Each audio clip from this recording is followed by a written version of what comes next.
Good morning, ladies and gentlemen.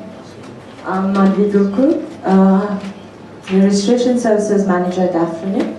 I'll be presenting on today regarding IP number resources uptake and deployment in Africa, and asking the RENs present in the room here, are you on board?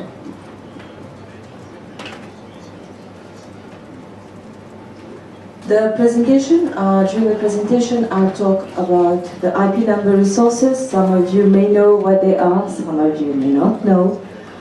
I'll talk about AFRINIC, the organization I work for, and its role on the African continent, and then briefly go through how you can become an AFRINIC member, and also some of the services that AFRINIC offers to the network operators already.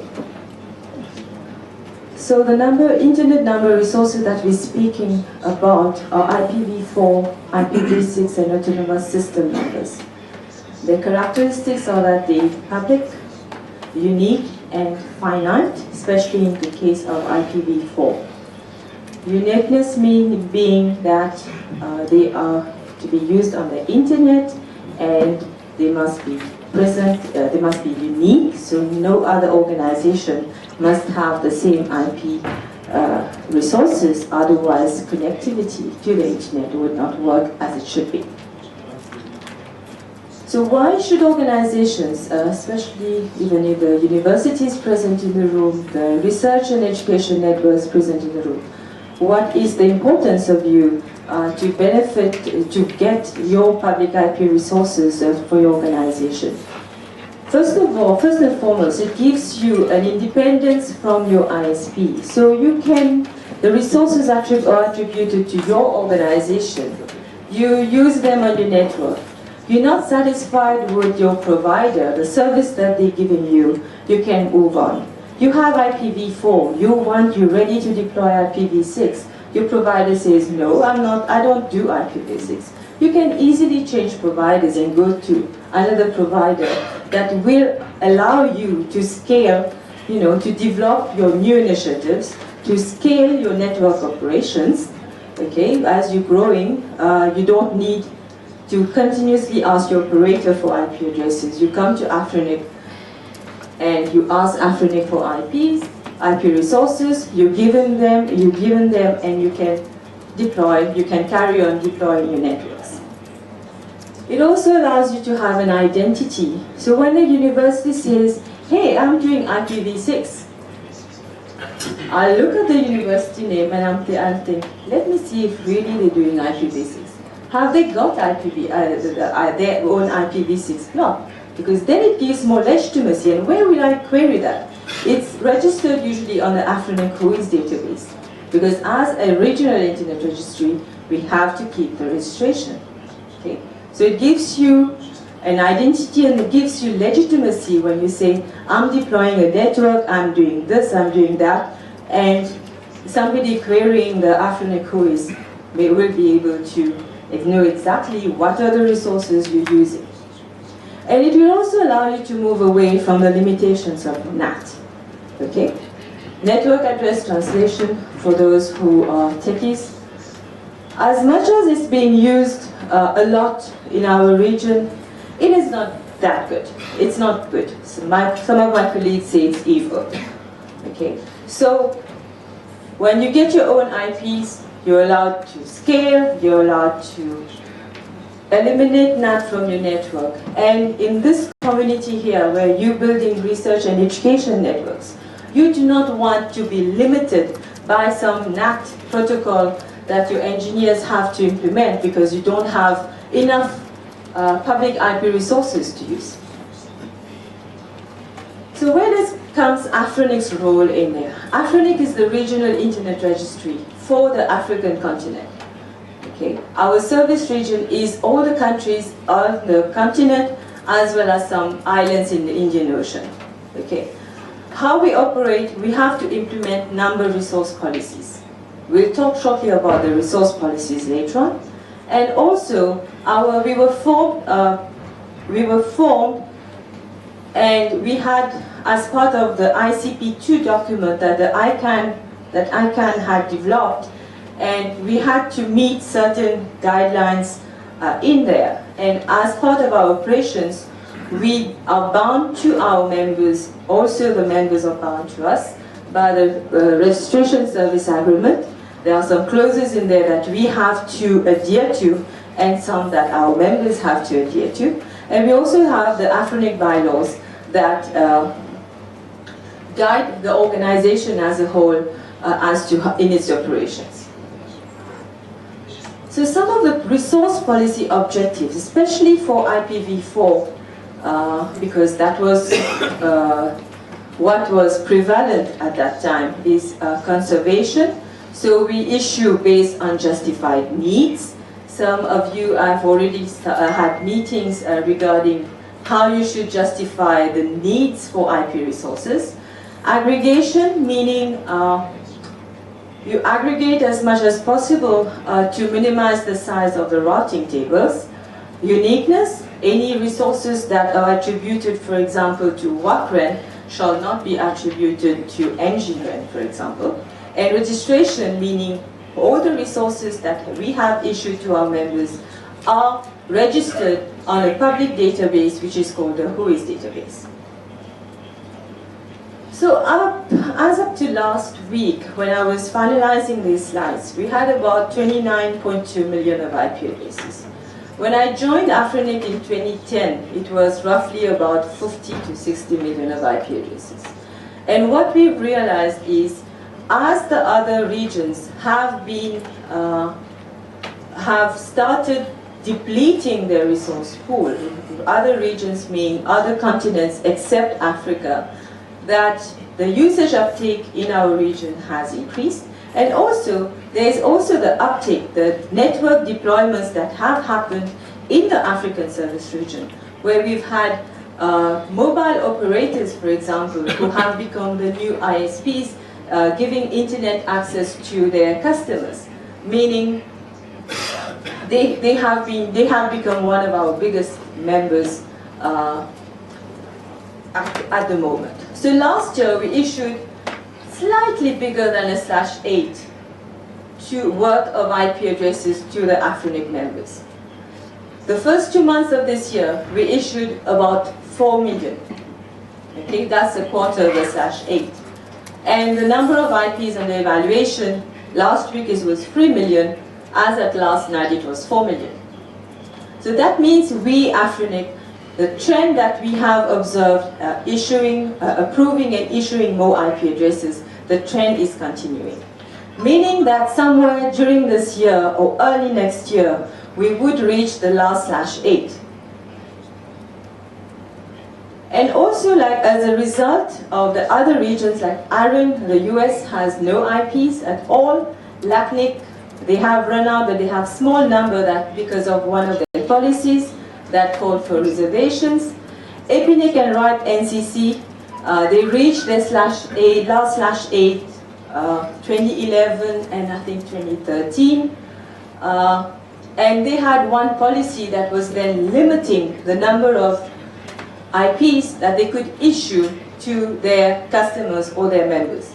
All right. So I think RIPE NCC is you come and you get 1/22 of IPv4, all the V6 you need, and you go away. You're not supposed, you come back for more, they say there's no more. Policy says you can only get one. All right. So for AFRINIC as well, when we reach the last /8, that means there's a new policy that kicks in and that may limit you in terms of the number of resources, that IPv4 resources that you can get. So IPv4, we all know it's finite, okay? And when it was designed, I don't think anybody realized that we would have about 3 billion of internet users in 2015, 2016. So IPv6 was designed as a successor to IPv4. It gives a lot more IP addresses. It is not, however, directly or backward compatible with IPv4, but you can run the same applications, and IPv6 is the only sustainable answer to IPv4 exertion. It will allow you to grow your network even after IPv4 has been depleted. And for the research and education networks, the NRENs that are present here, the universities that are present in this room, it will allow you to be the leading innovator in this education sector. Okay? When you speak about research and collaboration, okay, when you speak about internet interconnection, okay, interconnecting your networks, developing content, keeping your content local, if IPv4 is not enough, fine, fair enough. You can lead the continent into developing content and making it available on IPv6.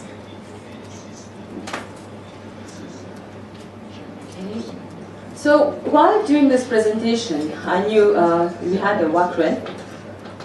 This will be the WACREN conference. And looking at the history, I'll give you a table afterwards. But these are the questions that I would like you to think about, okay? Where do you want to be in the next 3 years? Are you willing? Do you really want to get your public internet resources? Okay? Do you think they are important for your infrastructure deployment? Okay? Can you virtualize? Can you interconnect using NAT? Okay? Which means you can only depend on the IPs that your upstream or your ISP gives you. Okay?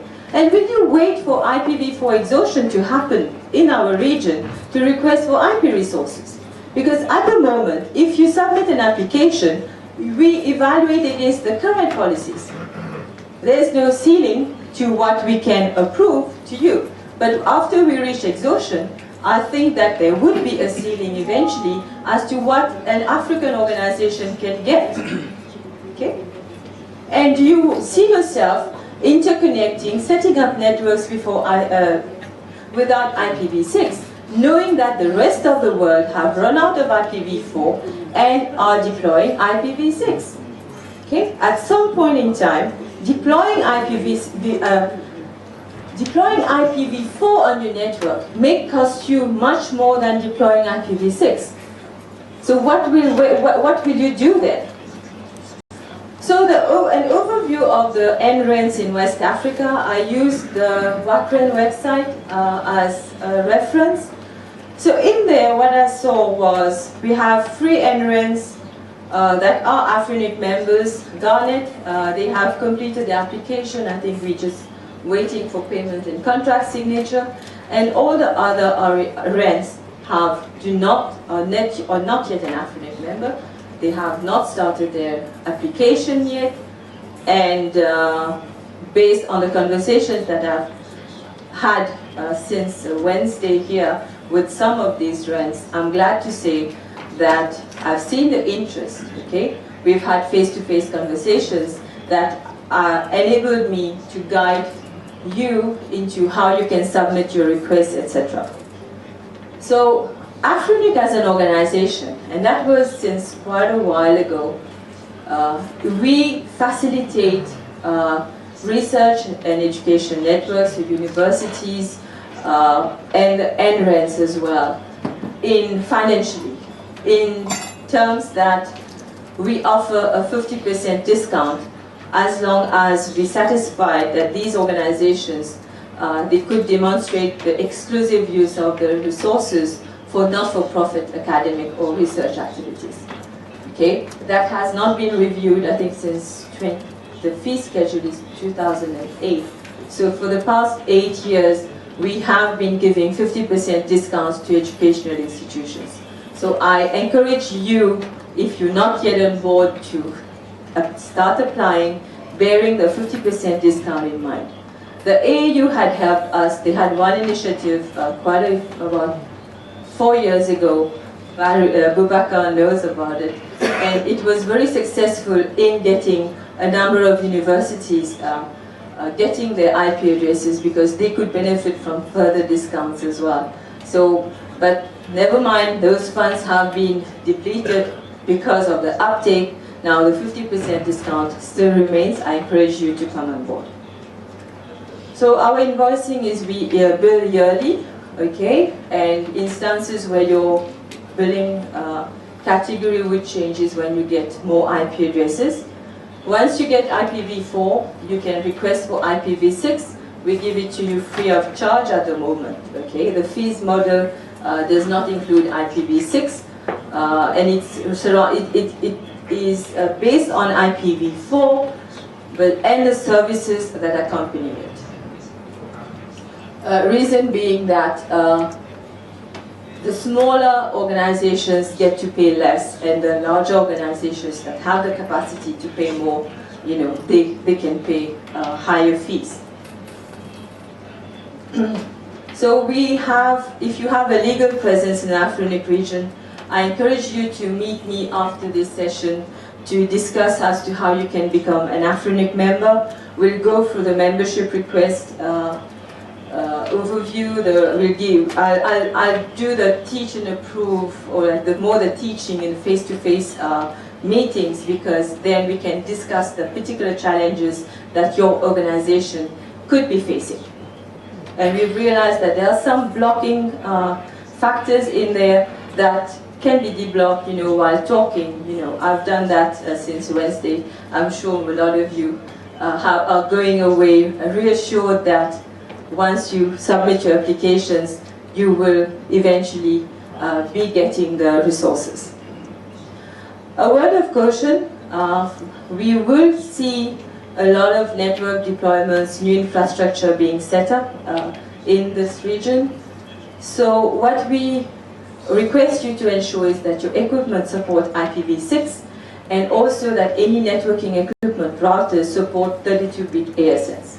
Reason being that we would run out of the small ASNs, what we call the 16-bit, because there's a policy that's asked us to reserve some for internet exchange points, and that will still, you know, that will give us a smaller number of available small ASNs to be issued in case of, you know, networks that have facing a difficulties to upgrade their equipment, okay, for a reason or the other.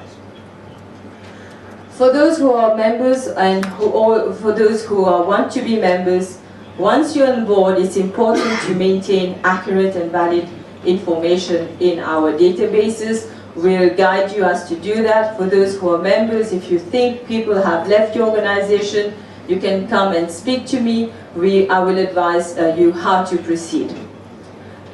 One of the new services that Afrinic is providing is the routing registry, okay?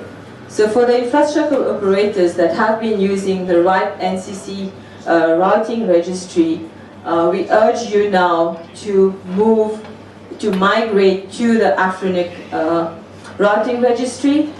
It is a free service, okay, and this will enhance us as being the one-stop shop. So you come and get your resources. We also provide you with a routing registry service, so anytime you want changes, you know, you come to us and we do it. You don't have to come to Afrinic, then go to RIPE NCC.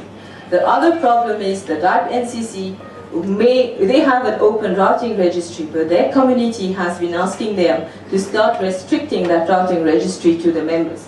So eventually, they may, the discussion has started, they may not give you the service that you're used to for quite a long time, because Afrinic did not have a routing registry.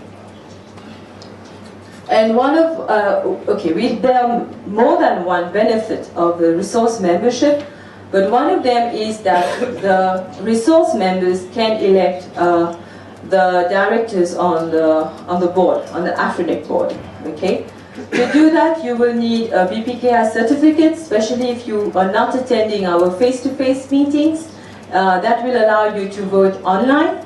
So you can go to the MyAfrinic member portal and request for your BPKI certificate. It will ask you to send your driver's license or a copy of your passport. If you're uncomfortable doing that, submit your request, come to me with your passport, I'll validate it, and then you can get your BPKI certificate. That way you'll have access to the election portal when it's time to vote. On a last note, I'll say be engaged, or be more engaged.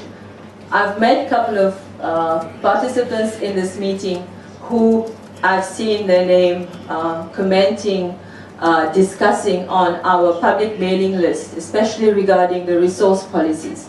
We have 3 policies that will be discussed in our face-to-face meeting in Botswana, and these concern resources. There's a resource transfer policy. There are two versions of the current two versions of a soft landing policy proposed by 2 different authors or 2 different sets of authors that will be discussed. But at the moment, there is no discussion happening on the RPD@afrinic.net mailing list. Okay? So start engaging, subscribe yourself to the mailing list, go through these policies. Your voice counts. You must be able to say, I agree with this policy, or I don't agree, here are my suggestions, here is how you can improve them. Because once those policies are ratified, we as Afrinic, we only implement. Okay. And when you find that, no, this policy does not fit my model, and you want to propose a solution or an enhancement to it, then you have to wait for the process. You have to go through the process and wait until the policy gets discussed and reaches consensus in the community. Okay? So our next Afrinic meeting will be in Botswana. It is in conjunction with the AFNOG, so it starts with AFNOG training, and then we're having the AFNOG day, and also the Afrinic meeting. So it starts from the 29th of May to 10th of June. We encourage you to come and join us in that meeting. AIs are very interesting meetings. I mean, we have participants from a lot of regions. We will have participants from outside the African continent, so that you can network, you can also develop new business contacts, etc. Okay, thank you for attention. I will take questions in both English and French. Thank you for your presentation, Madhvi. We will take 2 questions or contributions. Please. So, Afrinic were working with RIPE NCC over Atlas. Do you encourage your members, hey, this is me talking, do you encourage your members to deploy Atlas probes, and how significant is the deployment in relation to the AS numbers that you've handed out?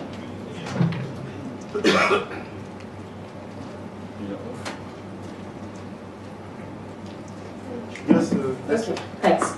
Yes, we collaborate with RIPE NCC. There was an MOU that was signed, I think, 2 years ago.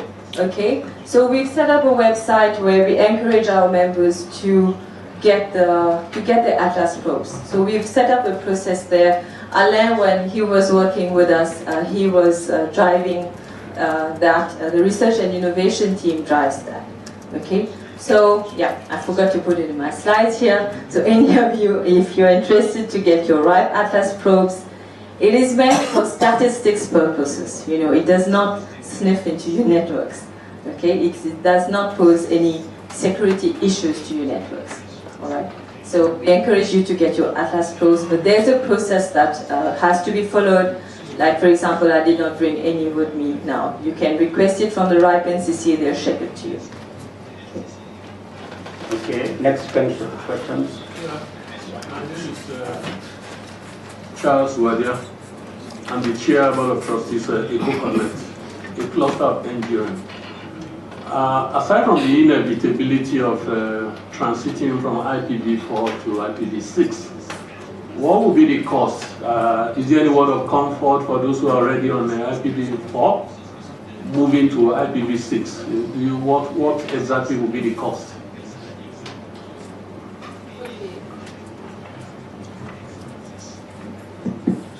All right. So at Afrinic's level, at the moment, the way I've seen it happening is our fees model does not include. So if you have V4 when you get IPv6, you get it for free. The fees model has not been evolved to include IPv6 there. So at the moment, if you're deploying IPv6, there's no additional cost that you have to pay Afrinic. But please bear in mind that the fees at Afrinic are subject to revision by the Afrinic board. Okay? And if that happens, if there's a cost associated to usage of IPv6, you as a community, the members, will be notified well in advance. All right? So at the moment, I would say from Afrinic level, come and get your IPv6 prefix, we'll issue it to you, you can start your deployment. Now, there may be a cost on your side if you want to develop IPv6. If your equipment does not support it, now you need to start doing an audit of the equipment to see if they support IPv6. If not, will a software upgrade work? Or will you have to replace it? And then you make the necessary plans, financially, okay, to maybe if it needs replacement, then you need to plan for it and eventually replace that equipment. Okay? But as far as I'm told, is that most of the equipment that are being shipped now, they are IPv6 compliant. Okay?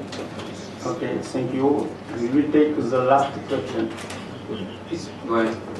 La question que moi je voudrais poser, c'est par rapport à la politique de Afrinic concernant justement l'usage du NAT encore dans les réseaux des opérateurs historiques et des opérateurs privés, que ce soit les opérateurs qui utilisent le GSM ou la 3G, c'est-à-dire ou bien l'ADSL et les liaisons spécialisées. Quelle est la politique d'Afrinic pour décourager l'usage du NAT et encourager l'acquisition des adresses IP publiques au niveau des opérateurs et fournisseurs d'accès? Merci.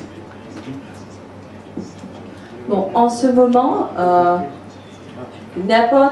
si une organisation nous approche pour nous dire qu'ils veulent se débarrasser du NAT et peuvent démontrer le nombre d'utilisateurs connectés simultanément sur le réseau, on leur attribue des adresses.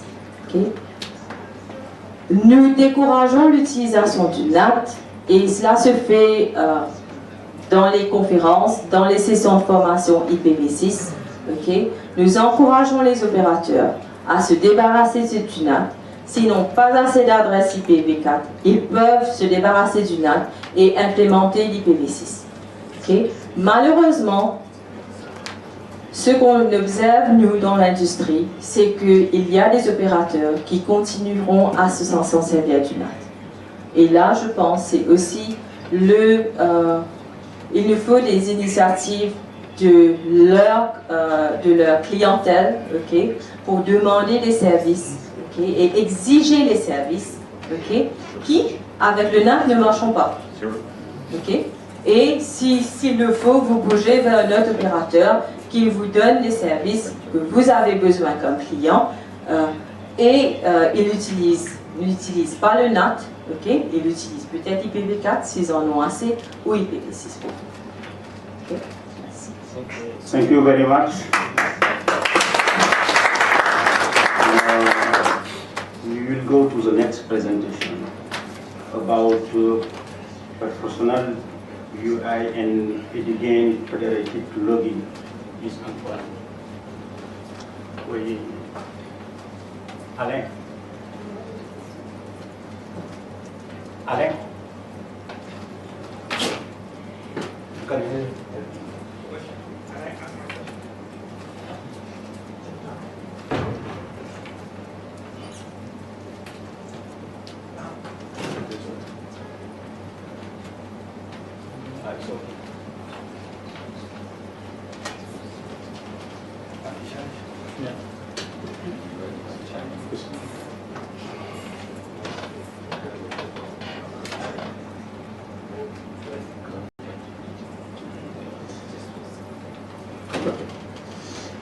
Yes, good morning, bonjour tout le monde, good morning everyone.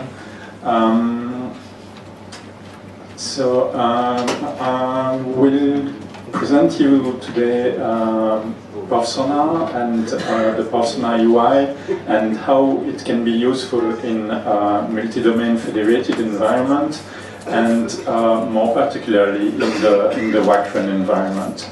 So I am Antoine Delvaux. I'm working for GAIN and for PSNC. I'm starting to get involved a bit with WACRN. I've been participating to a few events, and I'm GAIN Persona Service Manager and also a Persona developer. So first, let's start with explaining you a bit what is Persona for those of you that do not know about it, maybe. So it's a network measurement toolkit that enables you to do active measurements on your network, so that you can measure latency, you can measure throughput, you can measure loss on your network, and you can do traceroute. And it keeps history of all those measurements. You can do measurements on small links, on just single links on your network, but you can also do, and that's where it gets interesting, you can also do measurements on full paths, so all along the internet to the destination you want to measure. It's an open source software that runs on CentOS based distribution or Debian distribution, so also Ubuntu and similar. It is composed based on command line interface tools, but it also has a nice web interface and different visualization tools that helps you better see the measurements that you are doing. And it can be used in very different situations. So it can be used in your own single domain, it can be used across domain, and this is what we will be talking more into details here. Who makes Persona? So this is an open source project with the code that is published on GitHub. It is based on an international collaboration and of 4 different partners, and all those 4 partners are from the research and education community. So this is really a tool that has been developed and is continuing to be developed by the research and education community. Those 4 partners are ESNet in the United States, so this is the Energy Science Network in the United States, GAIN in Europe, Indiana University again in the United States, and Internet 2 that you probably know about as well, Research and Education Network in the United States too. It's an open collaboration, so we open to more partners and to external contributions as any open source project. Persona in a multi-domain is useful because it helps establish end-to-end users' expectations. So it can help your network engineer to show to your end user that really your network can provide the performance that they want to have for the daily usage of the network. We have thousands of Persona instances deployed worldwide, and mostly in the research and education networks, and most of them are open for doing measurements. So you can do measurements just by installing one Persona node on your network. You can do measurements to all those existing Persona instances that are open and that are public. Persona is very useful in troubleshooting performance problem, and performance problem can happen really everywhere. The most common cases are on local switches, where you have configuration problems or hardware problems with too small buffers, for example. Performance problems can also arise on firewalls, where you can have bottlenecks, and the firewall cannot achieve the line speed that the lines connected to it are giving. Even though sometimes it's advertised in the documentation of the vendors that the firewall can reach, for example, 1 gigabit bandwidth, but if you have too many streams going through the firewall at the same time, you will never get this 1 gigabit. Performance problem can also come from packet loss on links, And this can be very subtle because sometimes on long path, for example, just one packet loss in 1 million can make your performance go down quite dramatically. And Persona can help you troubleshoot all that. So Persona, it's a tool that's targeted to network engineers. So it's to be used in network operating centers, and it's to be used by performance emergency response team. So this is at the moment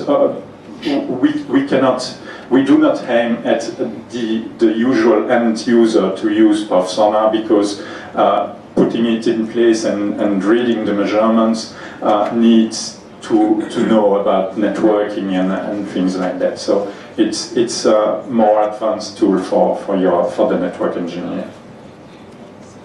So as I said before, there are multiple ways to use Persona. You can use it on the CLI, you can use it through a web-based UI where you can configure the measurements. There are different ways to visualize the measurements through dashboard. One of those dashboards, we call it MatDash. And this also provides you with a central configuration system where you can distribute a Persona configuration to multiple measurement points that you manage, or that other people doing measurements with you agree with you to have the configuration. And it can also be integrated with Nagios and raise alarms through Nagios, so when the performance decreases, for example. And then we have also a specialized tool just for the visualizations. That's a central tool, and that is called the perfsonarUI or the PSUI. It is provided in different parts. Probably I will not go into details here. It's a bit more technical, but we have different packages, and you can choose really what you want to install. The easiest way to install Persona is through an ISO image. So you can just download it and install it on a server and run it from there. Here is an example of one of the dashboards that we provide, MatDash. So this is, it provides a quick view on the performance of your network once you have it configured. So here we have a matrix that's showing the measurements that are done between different measurement points that are part of this mesh. The measurements are done, can be done in both directions, so from one node to the other. And with this dashboard, you can quickly spot where the performance is not good on your network, or where the levels of performance are not reached, and you should probably try to troubleshoot further. So all the thresholds that you set here in the dashboard are configurable, so you can really define what's useful for you in terms of metrics and performance. So this is the dashboard that we use in our development test bed. This is why there is so much red on it. It's mainly meant for you to see if our software is working well or not. But usually in your network you should aim at having a matrix here that is all green, of course. About the PSUI. So PSUI is truly a multi-domain tool, and can be quite useful in a situation of a regional area network, or a situation like WorkRen where multiple partners want to use the same tools to do measurements and to see the performance. So it is a central visualization system that is giving you access to measurement archives that are located on your network or outside of it.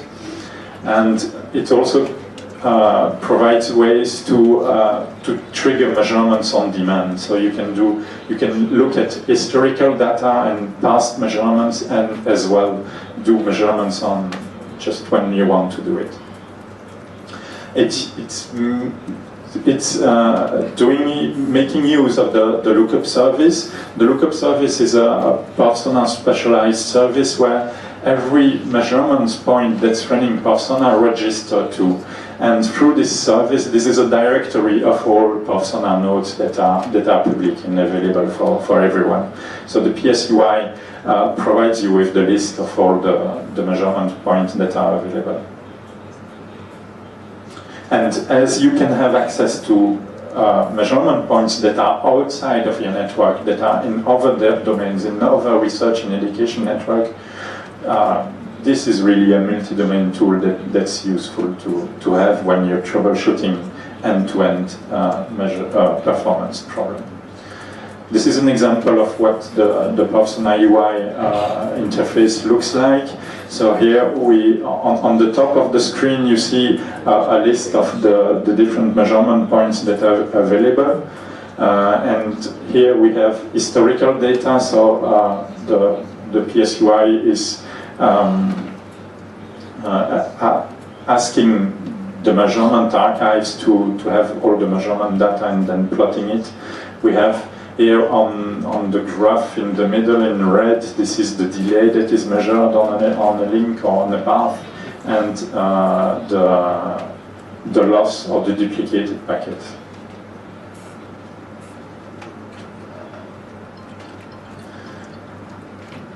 PSUI as a multi-domain tool provides you also with a configuration that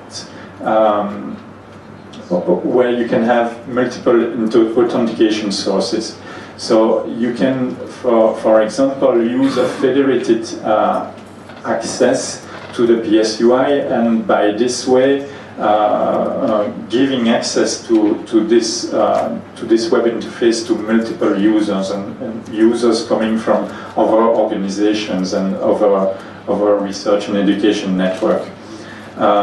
This is done using summers. Well, this is getting technical, but this is really a standardized way of providing authentication, and it also has a local database where you can define your own user if you prefer to do it, and then you can define roles and give access to different parts of the UI based to different kind of users, of course. This is the federated access to such a tool is useful when you manage a central PSUI, and that you, for example, for WACRN, this would be a very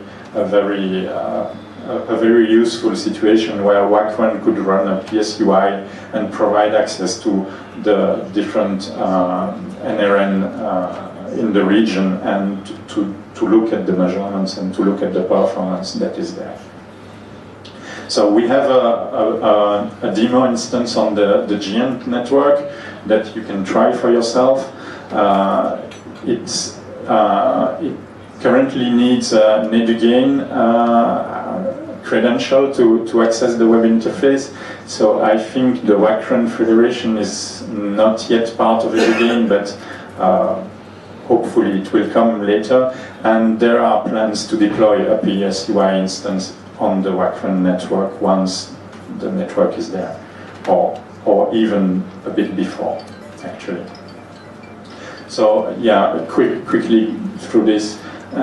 So if we give access to a lot of people to the PSUI or to the persona tools, you need to be aware to know that there are ways to prevent abuse, because persona can generate traffic on your network, of course, if you want to measure throughput, and you don't want anyone to generate traffic on your network.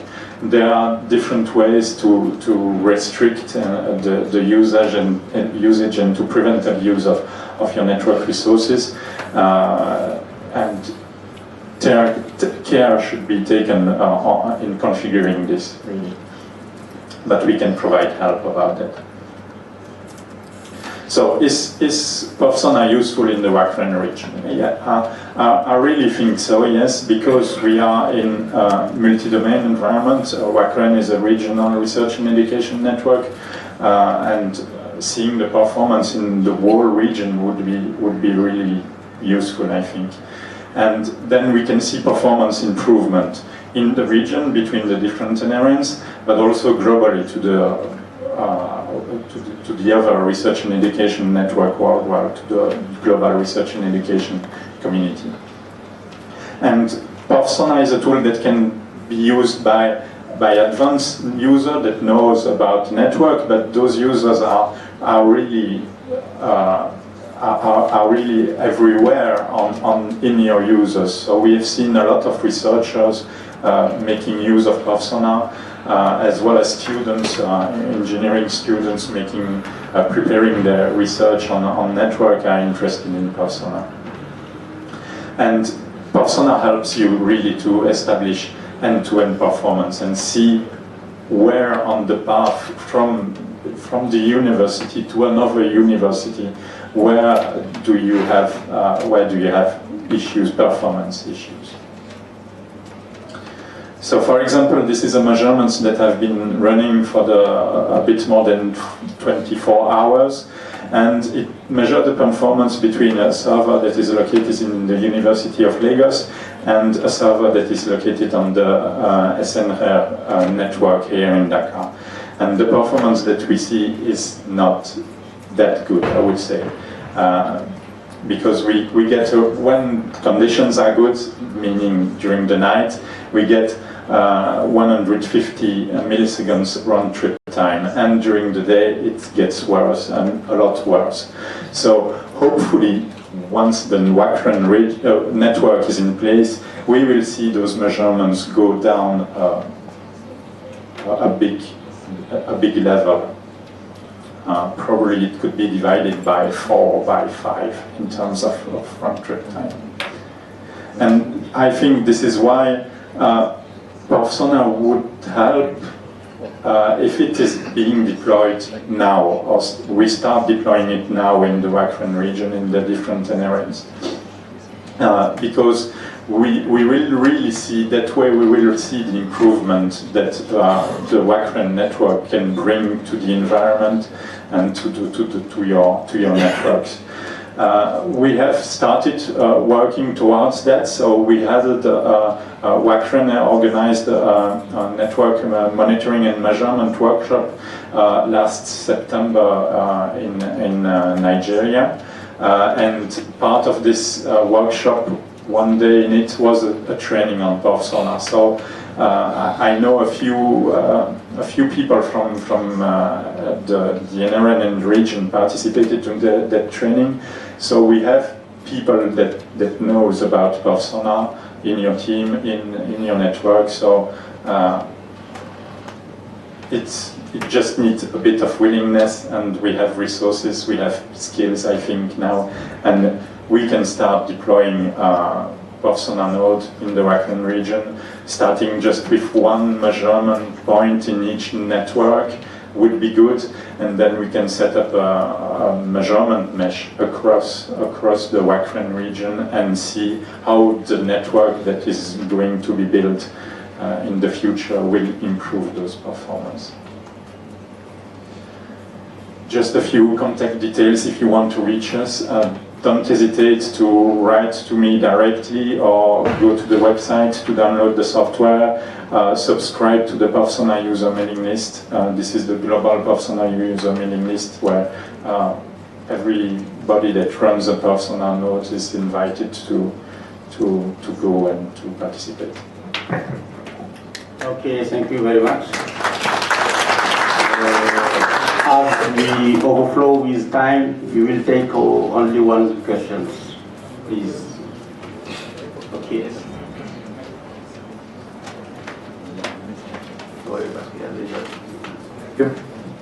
Bruce Becker from the Council for Scientific and Industrial Research.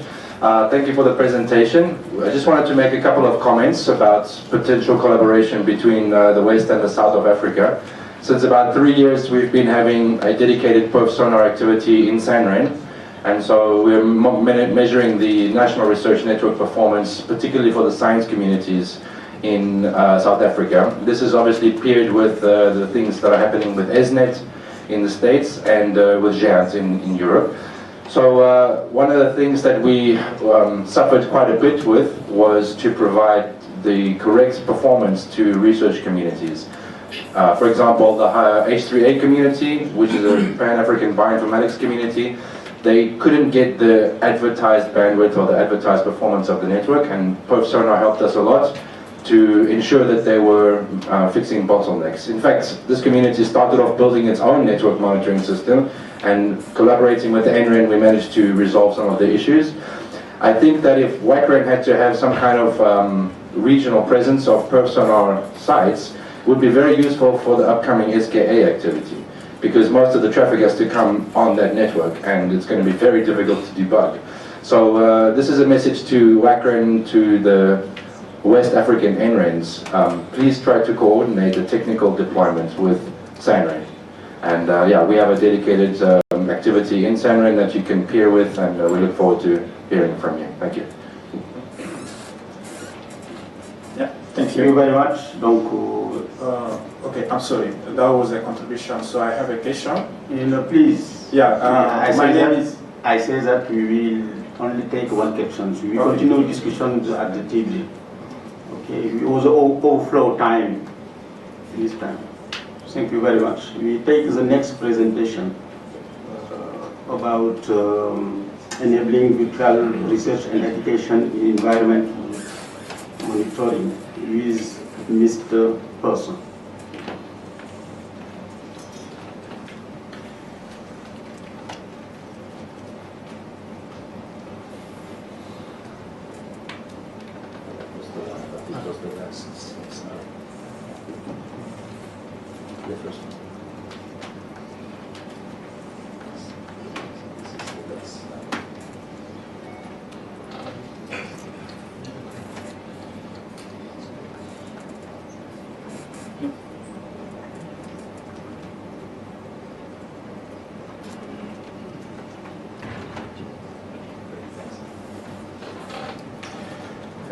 My name is Björn Pehrson, and I wear two hats in this presentation.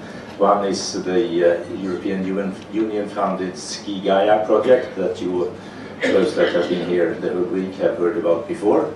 And the other is a Norwegian-funded, NORAD-funded project on raising capacity of in the area of applied meteorology at some African universities, Makerere, Dar es Salaam Institute of Technology, and University of Juba in South Sudan.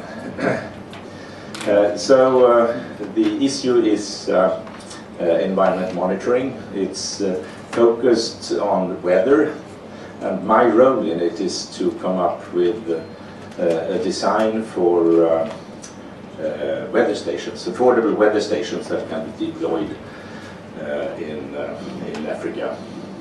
So they need to be robust and need no power and be very cheap. I will especially discuss the role of research and education networks in this context. And there's a lot of text here, and it's just to illustrate that the need for environment monitoring is well documented, and I won't dwell more on that issue. In all strategies, national, regional, and international, there are it's well documented. But data is not available for research, either because it's not not collected, so there is no data, or because there is data but it's not available openly. So, consequently, research and higher education institutions need to take this in their own hands and act. And there are some challenges to that. One is the expensive, often overpriced equipment. So you need to build your own. Another is insufficient methods and tools, and that is something we try to contribute to in the SkiGaia project. The EMEA ICT community is one of the community of practices in the CII project. And there are organizational challenges to get all stakeholders cooperate, and we also address that one.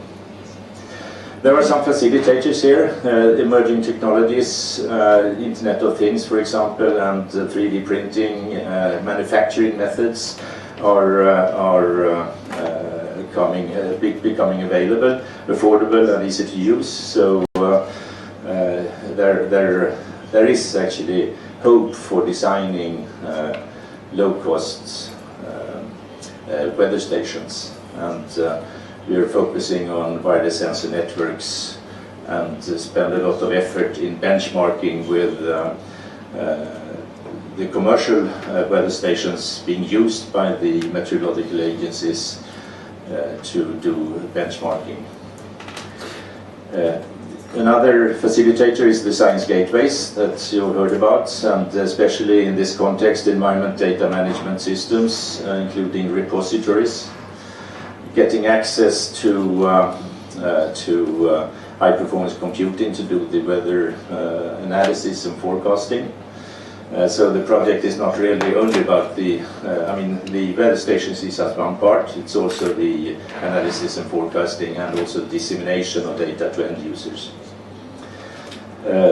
Open science, we're promoting that in this context also, and all actors, all the partners have subscribed to that, and also support for distributed collaboration. And then also we are looking into innovative business models. The manufacturing process is at least small scale and not too complex designs when it comes to electronics and well, especially electronics. Is actually feasible using CNC tools and 3D printing machines. So we're looking into that. We are also starting a discussion on crowdfunding.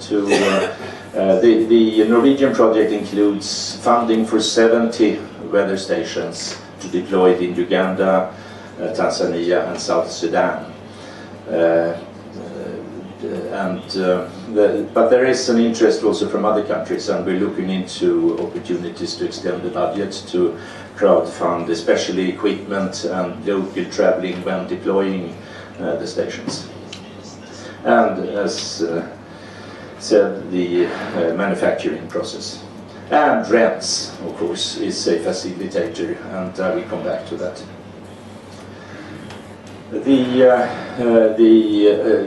When it comes to data capture, not only crowdfunding is interesting, but also crowdsourcing of environment data. So if the universities and research institutions want to establish stations, it will be hard for them to operate and supervise all stations needed. So you need cooperation with the local communities.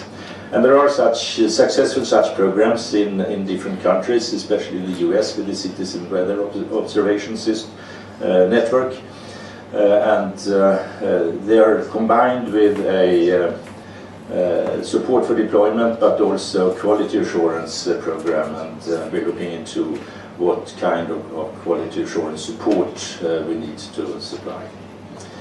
In some cases, there are also universities that actually own research stations, but mostly co-located with the university or not too far away. And what we really need here is a dense observation, as dense as possible observation network with the remotes, including remote stations. The manufacturing, again. These are, we use, we have a design that we call the ICT design, and it's available on the web. We are using standard electrical and plumbing installation components, which are cheap and very adequate for the purpose. We are using 3D printing and CNC tools for tailored details, and you see a this is a mill. You can use it to do PCB boards without etching. You mill the board, and that's a 3D printer on the other side. And in the middle there is an example of at least some segments of a pagoda irradiation shield for the measurement of air temperature and relative humidity. We're looking into maker spaces. That's a global movement, and we want to support establishing of them. And maker space is a sort of a room full of these machines and a lot of nerds that know how to use them and can help anyone that is coming in to start using it. And it's really skyrocketing, that kind of activity. This benchmarking, I said, this is an example of benchmarking of a 2-meter node. WMO, the World Meteorological Organization, issues recommendations, and temperature of air and relative humidity has to be measured at 2 meters height, and using a radiation shield. And this is a comparison between two of our measurements. The more dense, that's the more dense measurement curves here, and then the white, little less dense, there is a measurement per minute. You can see it here, for example. So it jumps, it's a lower sampling interval. And the white one comes from the National Swedish Meteorological Agency, SMHI, and they are very happy with this. We co-installed our equipment with theirs at their main office research facility, and it was a very successful outcome of that. So although we intend to make cheap, price-wise equipment, it will not be cheap from a quality point of view. We are looking at custodianship to solve the local security issues, which seem to be more challenging in Africa than we're used to, at least in Northern Europe. So someone taking care of the station, being a local hand if necessary, and hopefully also benefiting from the fact that they get better weather forecasts locally. We are looking into deployment projects where we will be are using students. There are many things in this process that are worth academic credit, so we organize deployment projects together with teachers and supervisors and other stakeholders to deploy the weather stations. And the operator, of course, is important, which should be the meteorological end users that can monitor the quality of the reported data and take action if necessary. The way forward includes composition and motivation of the custodian groups. We're working on that right now. We are supporting local universities to get their teachers and students involved in the deployment projects for academic credit. We will have a workshop later this year in Dar es Salaam to start with. We are just starting a process to try to crowdfund. We don't know how this will work out, but we'll try at least of equipment and the costs involved, at least for the extra stations outside the 3 supported by NORAD. And we would like to discuss with RENs 3 things. One is access points for remotely located wireless sensor networks to hook up to whatever point in the REN that would be closest to hook up to. And we are interested in discussing the interface to that, how to using one of the uplinks from the wireless sensor networks, which could be, preferably fiber, of course, but otherwise wireless terrestrial of some sort, either commercial, and there are a number of alternatives there, including the mobile service operators and and also dedicated links of different sorts.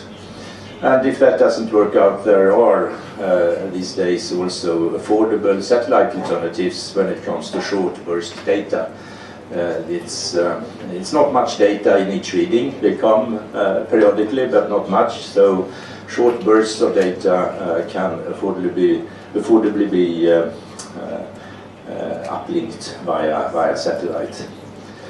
It's not much more expensive than mobile commercial mobile network data services. The crowdfunding thing is something we're working with. So the access point is one way. The other things include host science gateways, and that is being discussed with via the SciGaia project. And also a new thing that we could discuss is to actually support the establishment of the local makerspaces. Academia and research institutes tend to be the midwives of these establishments, and RENs could very well be part of that. Thanks. Thank you very much. One question or contribution, please? No? Okay. Hello.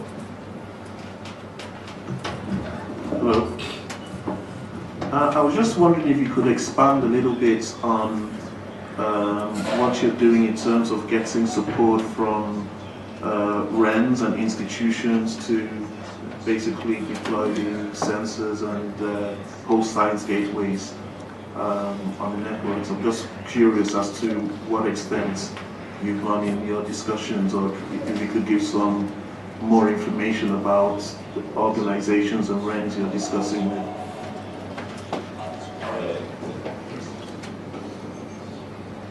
Hello. Oh, sorry.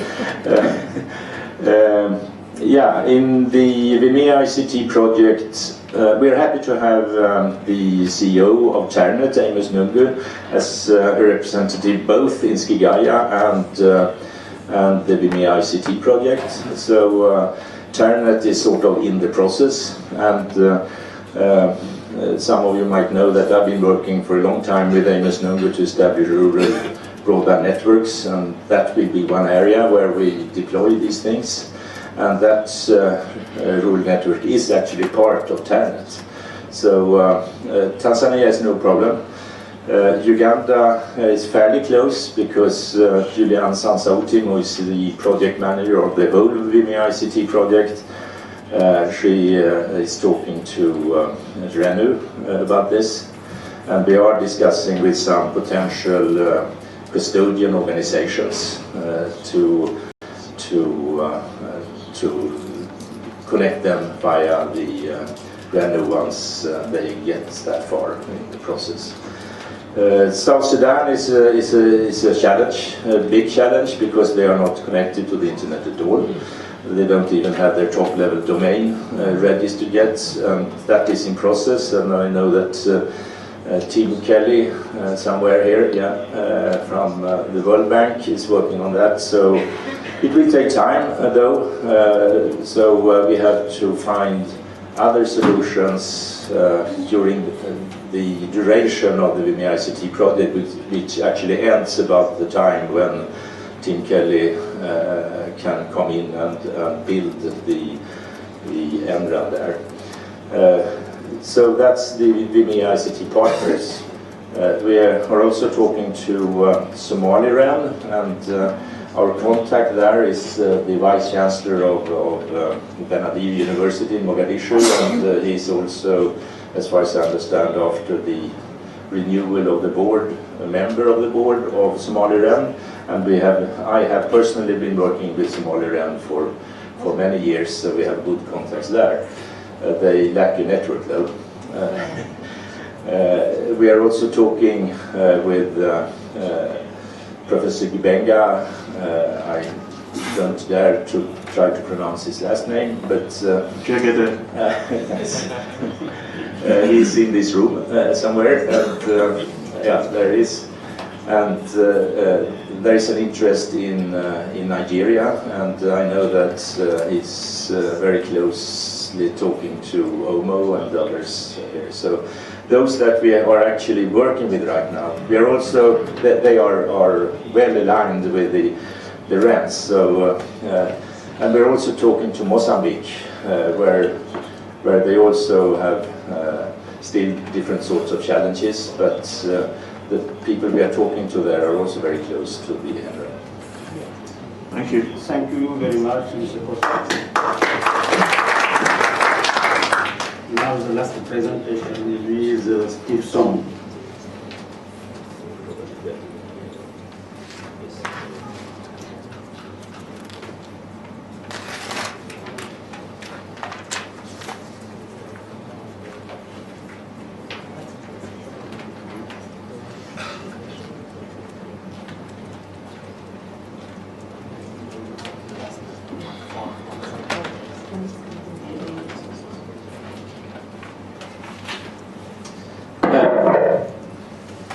Hi, my name is Steve Song. I'm from the Network Startup Resource Center.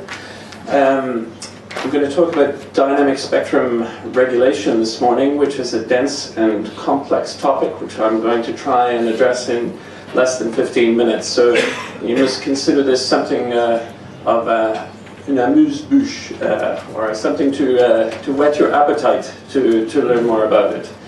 So for national research and education networks, obviously the desirable state is to be connected to fiber, and indeed, you know, what we've seen in the last 10 years in sub-Saharan Africa is a revolution in fiber access, both in undersea cables and in terrestrial fiber. This is a map I maintain of terrestrial and undersea fiber projects in Africa. The URL is there. I put the URL there not just for your interest, but also for your contribution to. It's an open data project.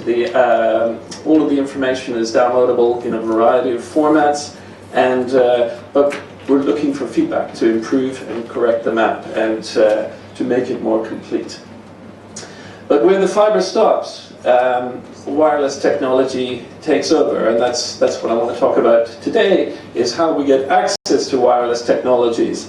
This is a spectrum allocation map from Mauritius, and if you've engaged in spectrum regulation or trying to get access to spectrum, you've probably seen something like this, which is a little bit intimidating. And indeed, this model of how spectrum is allocated is quite old. It dates back to, you know, probably the 1930s, when our understanding of wireless technology was very different, in that transmitters had to shout to reach fairly deaf receivers. And so in order to manage the spectrum, we had to give fairly wide spaces to those transmitters. And now, as demand has increased for spectrum because of mobile technologies and wireless ISPs, that there appears to be a shortage of spectrum. And indeed, you'll see articles like this on CNN saying there's a terrible spectrum crunch. But at the same time, on the same day, you might read another article that talks about the totally made-up spectrum crisis, right? So it's what should we understand? Are we running out of spectrum, or is it just a fiction? And I want to try and address that this morning. So one way of thinking, you know, if you think back to that picture of spectrum allocation for Mauritius, think of it like an old, badly run hotel, right? Where a lot of people may have reservations, but we're not sure if there's anyone in the room or not. And the spectrum, that's often quite true, because a wireless spectrum is invisible, so it's often hard to know whether they're occupied. And indeed, the walls are very thin in this old hotel, so the hotel manager keeps many of the rooms empty in order so that the guests are not disturbed. And this is essentially the default model for how spectrum is assigned, and is one that is not keeping pace with technological change. So, as demand has expanded for access to spectrum, the way in which communication regulators give out that spectrum has changed. So it used to be that you could ask for any spectrum you wanted and fill out some forms and you could gain access to spectrum. But that all changed with the growth of mobile networks and the growth of the internet.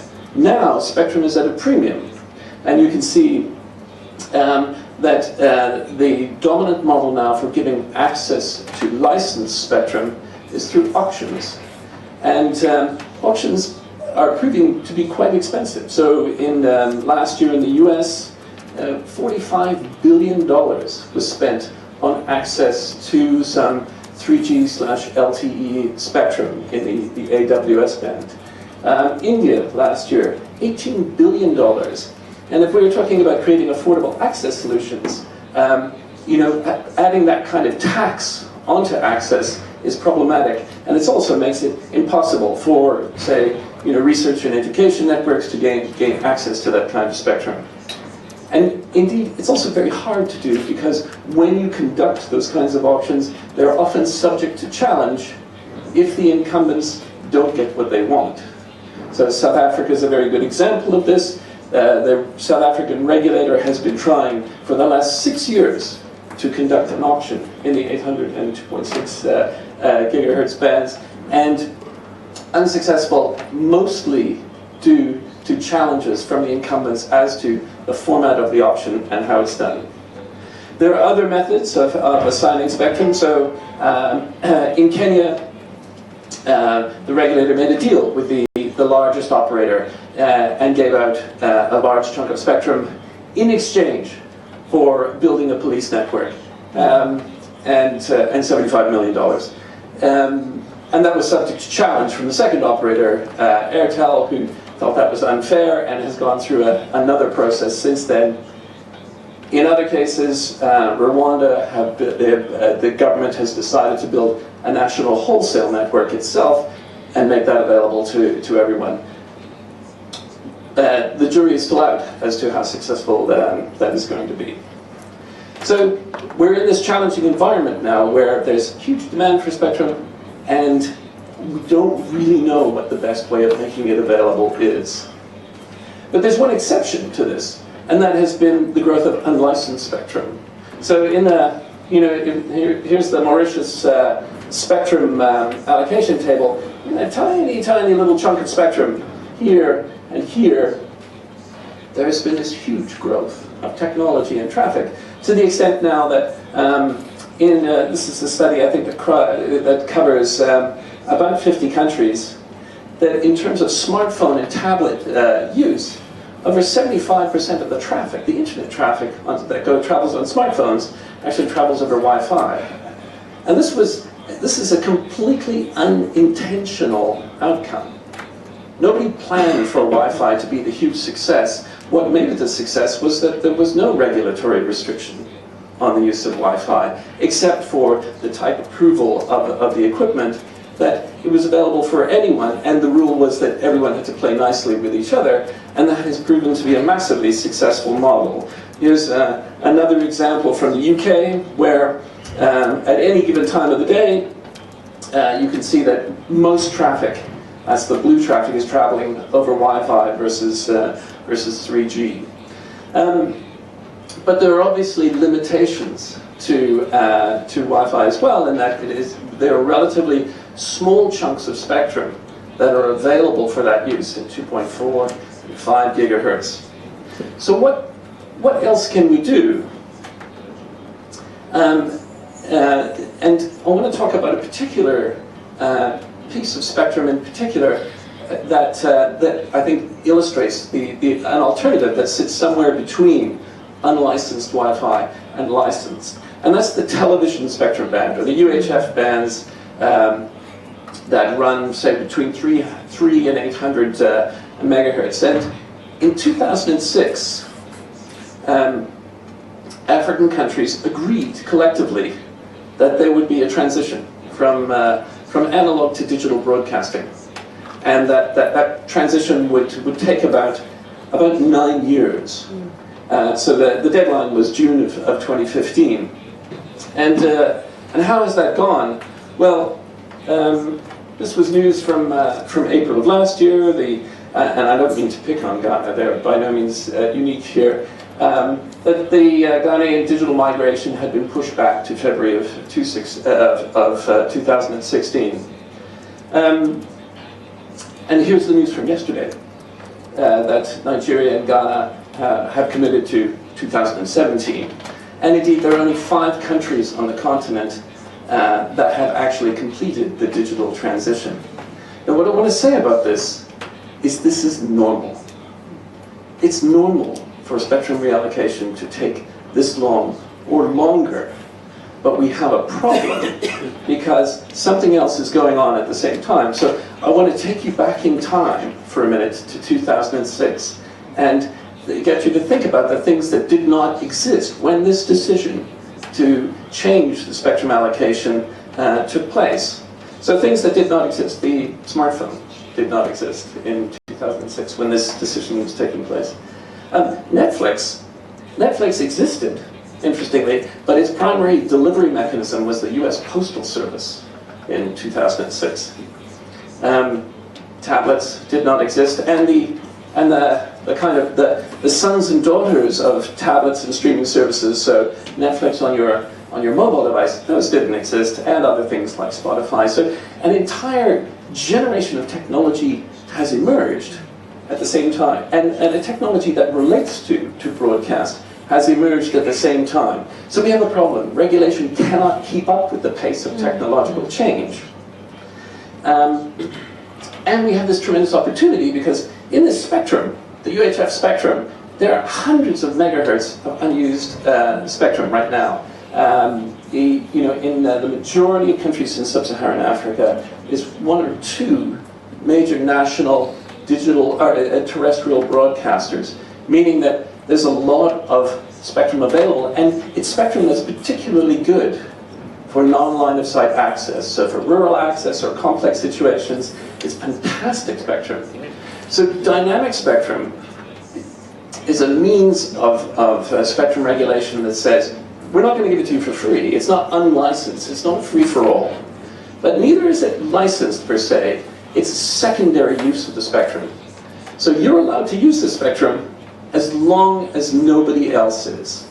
And if the primary spectrum holder, the television broadcaster, needs to use the spectrum, you must give way.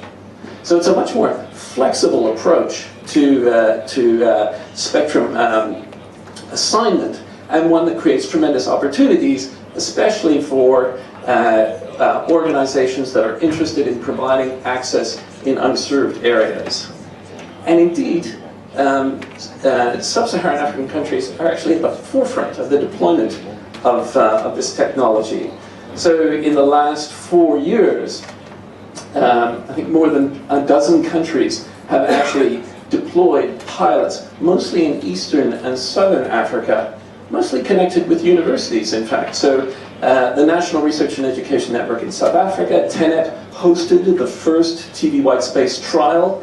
This trial, in partnership with the Council for Scientific and Industrial Research there, was so successful, it actually has provided data to inform changes to US spectrum policy. Emmanuel Togo from the University of Ghana, Legon, has been experimenting with it to actually reach parts of the campus where it's not practical to deploy fiber and it's not practical to do Wi-Fi because of line-of-sight issues. It's an interesting space for universities and NRENs to get involved in terms of providing leadership to regulators to demonstrate the potential of this technology, not just for education networks, but for access in general. And I'll stop there and hope that you approach me later to find out more. Thank you.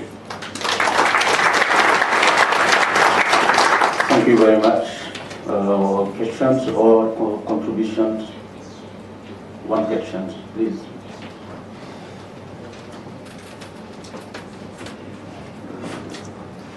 Thank you, Steve, for this interesting presentation.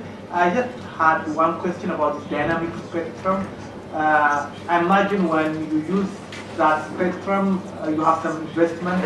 How can you justify to invest that amount of money for something that you're not even guaranteed of getting it for a long time? So if I use one spectrum and I don't know, the government might allocate it soon, and then every investment is lost.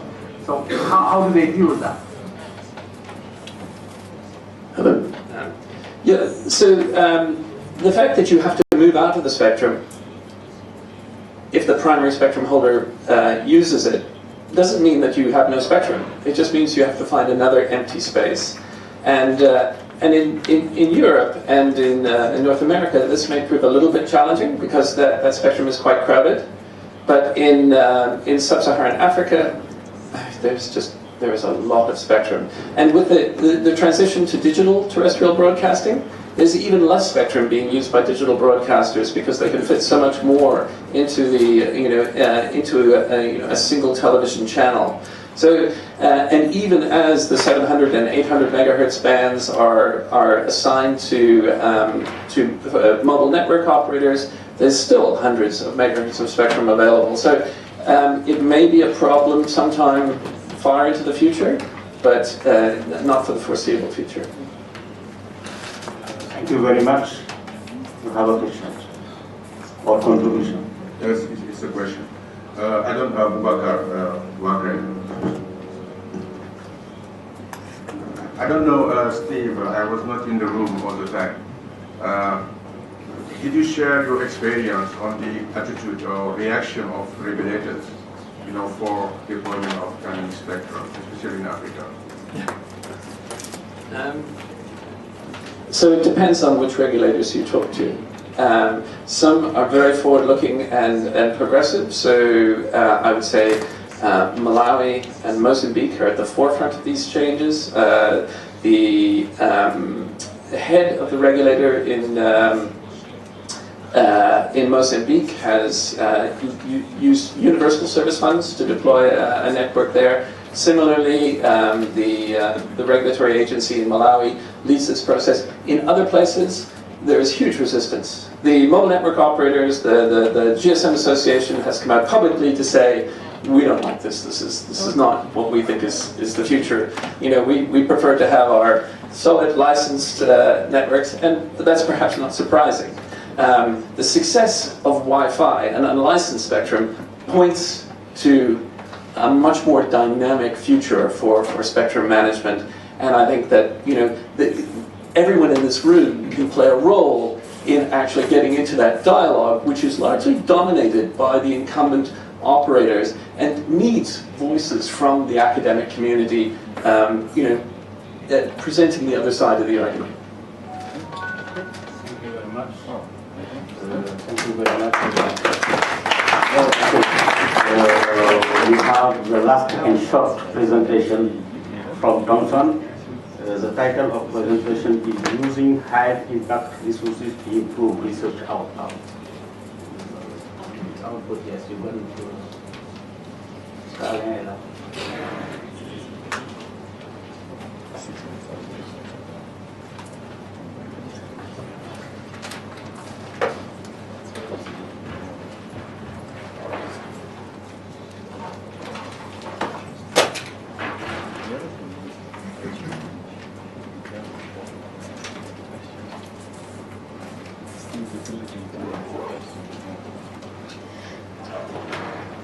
Thank you, Chair. My name is Joy Owango, and I'm in charge of research capacity for Sub-Saharan Africa. And what I'm going to take you through is how you need to use high-impact resources to improve your research output. And this is heavily embedded with what we've been going through the whole of this week, because in order for universities to become more competitive, they need to have access to high-impact resources, and those high-impact resources become viable if the university has good connectivity. And in this case, we're actually working with Eko-Konnect in Kenya. And when you're looking at a situation where you're working with an organization like Eko-Konnect, universities will need to have e-resources, they'll need to have all sorts of resources that they can use to support the entire research community. And I'll take you through one of these resources and how they can improve the research output, and without connectivity, how it can become a bit of a problem for universities to become more competitive with their partners in the global north.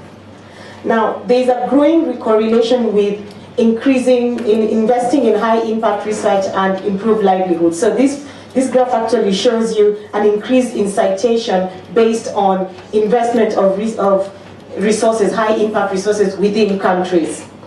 And that leads to the next thing. When a university invests in high impact research resources, it can be ranked amongst one of the top world universities. It can easily contribute to the research output coming out of the country.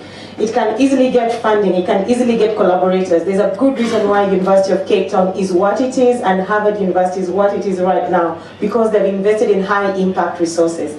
But on top of that, they've also invested in good connectivity so that those resources can easily be availed within the university.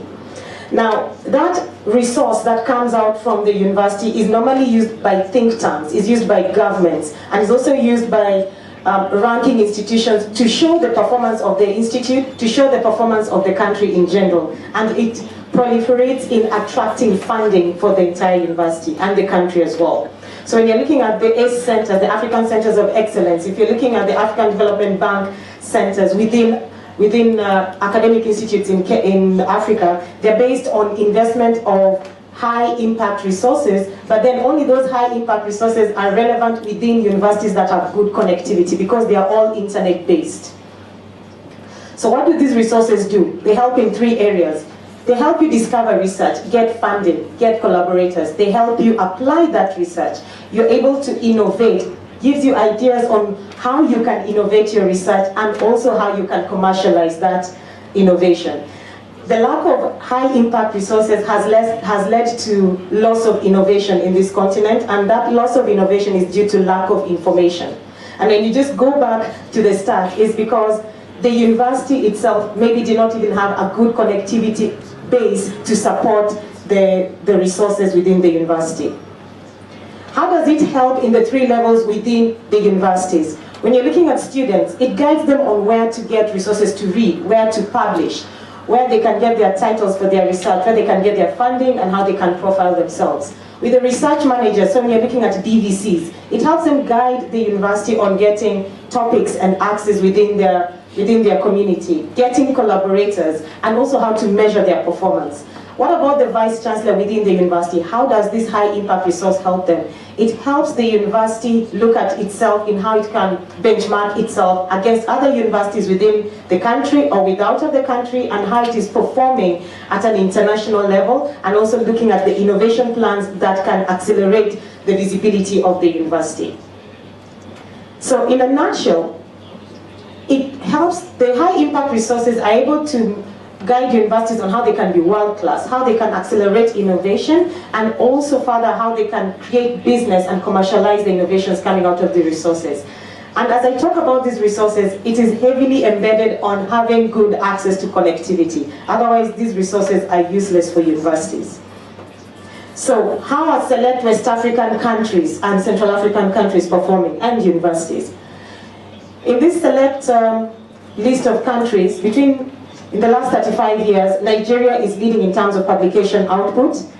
But then there's something interesting coming out of Gambia, because Gambia has over 2,000 publications, yet it happens to be the most influential research institute. It happens to be the most, research coming out of Gambia happens to be the most influential in Western and Central Africa.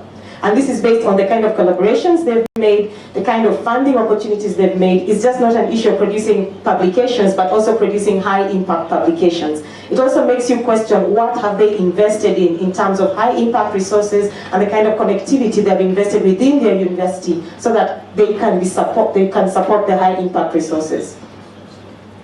So let's have a look at a quick output of what is happening from UCAD and University of Yaoundé in terms of collaboration and the outputs that come out.